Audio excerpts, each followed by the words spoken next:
Mohamed, j'espère que vous allez tous très bien. Aujourd'hui, toute nouvelle vidéo sur cette chaîne. Aujourd'hui, nous allons voir les différents corps de la matière. Et vu que nous venons d'attaquer les vacances, je vous promets de faire des vidéos super intéressantes pendant tout le long des vacances. Logiquement, cette vidéo, je vais la publier la veille de la Réveillon. Donc, si j'ai le temps, je la publie la veille de la Réveillon. Donc, bonne réveillon à tous, bonne fête de Noël. Personnellement, je ne fête pas Noël, mais bonne fête de Noël aux gens qui fêtent Noël. Donc, aujourd'hui, dans cette vidéo, nous allons voir les différents corps de la matière. Comme d'habitude, n'oubliez pas de vous abonner à la chaîne YouTube, activer la cloche de notification pour ne rater aucune de mes nouvelles publications et surtout, explosez-moi la barre des likes si vous aimez ce genre de concept.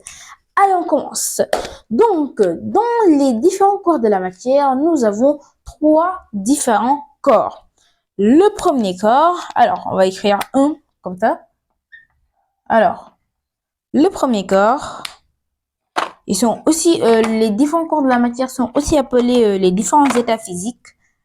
Alors, le premier corps, nous avons l'état solide. Alors, pour les différents corps de la matière, nous avons premièrement l'état solide. Deuxièmement, nous avons l'état liquide. Et troisièmement, pour finir, nous avons l'état gazeux. Mais vous, ce que vous vous demandez, c'est sûrement comment on fait pour différencier les différents états de la matière. Alors, premièrement, nous avons l'état solide. Pour différencier l'état solide, il faut savoir que l'état solide est saisissable. Alors, comme par exemple, nous pouvons prendre l'exemple de mon téléphone qui est abîmé. Alors, on va prendre l'exemple de mon téléphone. Mon téléphone, il est saisissable. Je peux le saisir, je peux le toucher, le sentir. Ça, c'est quelque chose qui est, comme on peut partir de là pour savoir qu'ils sont saisissables. Ils sont saisissables, mais aussi, ils sont compressibles. Alors, ça, on ne peut pas le compresser. Bon, on peut le compresser, mais difficilement. Voilà. On va prendre l'exemple de cette trousse de la Hesse. Du coup, cette trousse-là, elle est saisissable, elle est compressible. On peut la compresser. Et pour finir, ils ont une forme propre. Cette figure, elle a une forme propre. On va prendre l'exemple du téléphone. Il a une forme propre. On peut peut-être la déformer, mais avec difficulté. Du coup, en solide, il est. Alors, je vais l'écrire en noir. En solide est saisissable. Alors, je vais l'écrire comme ça. Saisissable. Il est saisissable. Compressible. Compressible.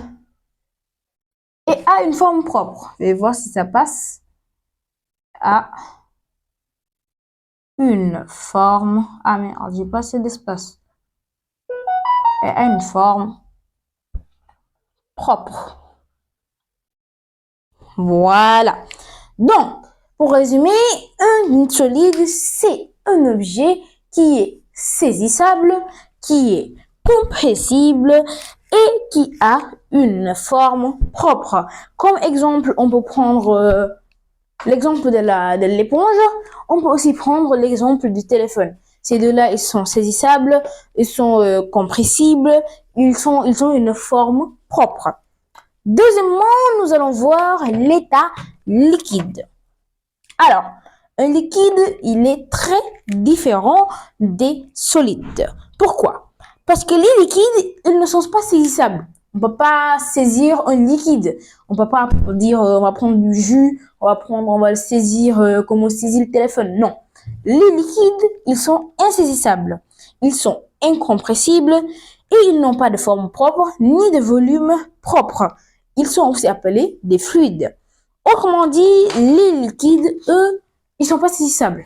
Genre, là, j'ai pas d'eau dans ma chambre, mais sinon, j'allais vous montrer. Les liquides, ils sont pas saisissables. Voilà. Ils sont incompressibles, le contraire des solides. On peut pas les compresser. Ils n'ont pas de forme propre, ni de volume propre. Aussi, il faut rajouter les liquides, autrement appelés les fluides, prennent la forme de leur récipient. Donc, ils n'ont pas de forme propre, ils ne peuvent pas être saisis, ils ne peuvent pas être compressés, mais aussi ils sont appelés des fluides.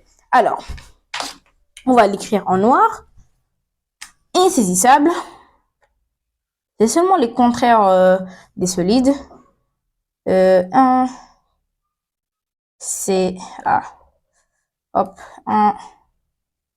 insaisissable,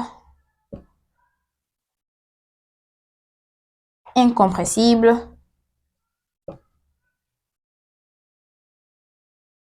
incompressible,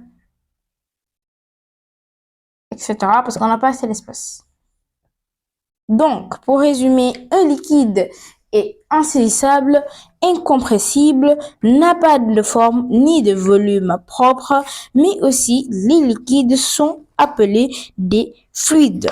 Alors, j'ai fait une petite faute d'orthographe. C'est là. Je me disais bien. Désolé, hein.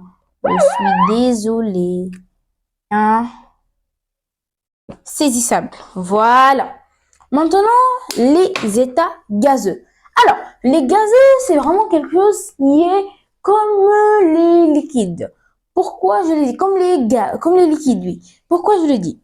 Les gazeux, ils sont incompressibles, insaisissables, ils n'ont pas de forme propre, ils n'ont pas de volume propre, mais aussi, une petite particularité, ils sont expansibles. Alors, j'ai quelque chose à l'intérieur.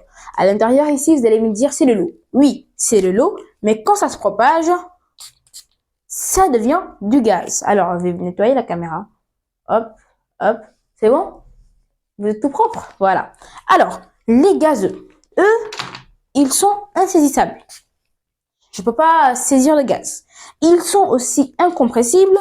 Je ne peux pas les compresser parce que je ne peux pas les saisir. Ils n'ont pas de forme propre. Ça, il n'a pas de forme propre. Pas de volume propre. Mais ils sont expansibles.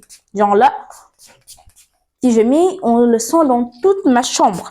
Ce qui fait que, on dit qu'ils sont insaisissables, incompressibles et expansibles. Alors, on va l'écrire. On va mettre la même chose. Ils sont insaisissables, incompressibles et expansibles.